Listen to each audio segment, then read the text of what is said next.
বন্ধুরা শেষমেশ সেই খবর চলেই এলো যেটা শোনার জন্য আমরা অনেক দিন ধরে অপেক্ষায় ছিলাম। আজ্ঞে হ্যাঁ বন্ধুরা, ভারতীয় বায়ুসেনা আফগানিস্তানের উদ্দেশ্যে রওনা হয়েছে। আর আফগানিস্তানের কাছেই যেখানে ভারতীয় বায়ুসেনার এয়ারবেস রয়েছে সেখানে ভারতীয় বায়ুসেনা নিজের SU-30 যুদ্ধ বিমান মোতায়েন করে দিয়েছে। সম্পূর্ণ খবরটা আপনাদের বিস্তারিত বলছি, শেষ অবধি সঙ্গে থাকুন। বন্ধুরা, গত কিছু মাস ধরে আফগানিস্তানের সিচুয়েশন যেভাবে বদলে গেছে তার উপর ভারত ভীষণই তীক্ষ্ণ নজর রাখছিল।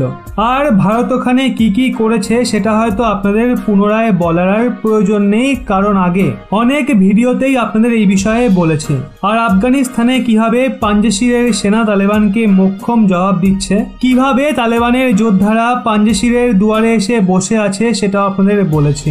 এছাড়া আন্দারাপের মানুষরা যারা তালেবানের কিছু জঙ্গিকে কিডন্যাপ করেছিল সেই তথ্য আপনাদের দিয়েছিলাম। আর সেটায় ভয় পেয়ে তালেবানরা আন্দারাপে খাদ্য সামগ্রী এবং জ্বালানি সাপ্লাই বন্ধ করে দিয়েছিল। ওরা বলেছিল প্রথমে আপনারা তালেবানের যোদ্ধাদের ছাড়ুন, তারপরে এই সাপ্লাই খোলা হবে। আপনাদের আগেই বলেছিলাম আফগানিস্তানে যেই 3 সেনাবাহিনী মাথাচাড়া দিয়ে উঠেছে, যা তালেবানের ব্যান্ড বাজাচ্ছে, তাদের সাহায্যের প্রয়োজন। আর এখন সাহায্যের জন্য ভারতের মতো দেশও এগিয়ে আসছে। বন্ধুরা, ভারতীয় প্রধানমন্ত্রী আফগানিস্তানের সিচুয়েশনকে নিয়ে জার্মানির চ্যান্সেলরের সঙ্গে আলোচনা করেছেন। এছাড়া বন্ধুরা, ব্রিক্স দেশগুলোর ভীষণই গুরুত্বপূর্ণ বৈঠক হয়েছে, যেটা আমাদের NSA অজিত ডোভাল মহাশয় হোস্ট করেছেন। এই বৈঠকের বিষয়ও আফগানিস্তানের সিচুয়েশন। এভাবে ভারত ডিপ্লোম্যাটিক ভাবে আফগানিস্তানের সহায়তা তো করছে।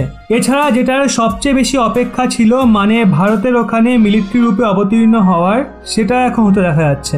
আজ্ঞে হ্যাঁ বন্ধুরা, আমি আপনাদের বলেছিলাম আফগানিস্তানে নামার সবচেয়ে ভালো রাস্তা ভারতের হাতে রয়েছে, কারণ ভারতের কাছে এখানে জিওগ্রাফিক্যাল অ্যাডভান্টেজও রয়েছে। বন্ধুরা, আফগানিস্তানের ঠিক কাছেই তাজিকিস্তানে আমাদের মিলিটারি বেস রয়েছে। আর সেখান থেকে আমরা আফগানিস্তানে আরামসে ঢুকে এয়ার স্ট্রাইকও করতে পারবো। ভারত এটাই করেছে, কারণ ভারত তার সবচেয়ে খতরনাক সুখোই-30 MKI যুদ্ধবিমানকে আফগানিস্তানের প্রতিবেশী দেশ তাজিকিস্তানে ডিপ্লয় করে দিয়েছে। আজ্ঞে হ্যাঁ বন্ধুরা, এই ধরনের অনেক রিপোর্ট ও খবর বেরিয়ে আসছে।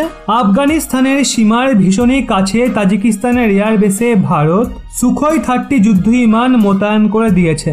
আর বন্ধুরা, আফগানিস্তান থেকে ভারতীয় নাগরিকদের বের করার যে কাজ চলছিল তাতে আমাদের যে এয়ারক্রাফট যাচ্ছিল, মানে C-17 গ্লোব মাস্টার এছাড়া C-130 এয়ারক্রাফট, সেগুলো তাজিকিস্তানের এয়ারবেস ব্যবহার করেছে। আর এগুলো নিয়ে এই বেশ ভালো কাজে আসছে ভারতের। বন্ধুরা, এমনিতে তো ভারতের এয়ারবেসে ভারতীয় যুদ্ধবিমান থাকাটাই স্বাভাবিক, কিন্তু ভারত তাদের যুদ্ধবিমান এমন সময়ে মোতায়েন করেছে যখন আফগানিস্তানে মহল ভীষণ গরম হয়ে আছে। আর ডিফেন্স এক্সপার্টরা বলছেন যে ভারত যদি মিলিটারি অ্যাকশন নাও নেয়, তাও ভারতের এই পদক্ষেপ তালেবানের ওপর অটোমেটিক প্রেশার আনবে, কারণ তালেবান ভারতকে প্রচন্ড ভয় পায়। ওরা আমেরিকাকে যতটা ভয় পায় তার থেকে বহুগুণ বেশি তারা ভারতকে ভয় পায়, কারণ তালেবান জানে ভারতের কাছে আতঙ্কবাদীদের শায়েস্তা করা বাহাতের কাজ। আর ভারতের সেনা রেগুলার আতঙ্কবাদীদের সঙ্গে লড়ে। এক্ষেত্রে ভারতীয় যুদ্ধবিমান আফগানিস্তানের সীমায় মোতায়েন হয়ে যাওয়া তালেবানদের জন্য ভয়ানক সতর্কবার্তা। আর একদিক দিয়ে পাঞ্জশিরের সেনাদের জন্য, এছাড়া আফগানিস্তানে যত রেজিস্ট্যান্স ফোর্স রয়েছে ওদের সবার জন্য এটা ভীষণ খুশির খবর। আর এর ফলে তারা মনে আরো বল পাবে। এখন দেখার বিষয় এটাই, ভারতের যুদ্ধবিমান কি আফগানিস্তানের ভেতরে ঢুকে এয়ার স্ট্রাইক চালাবে? আপনাদের কি মনে হয়? অবশ্যই নিচে কমেন্টে জানান।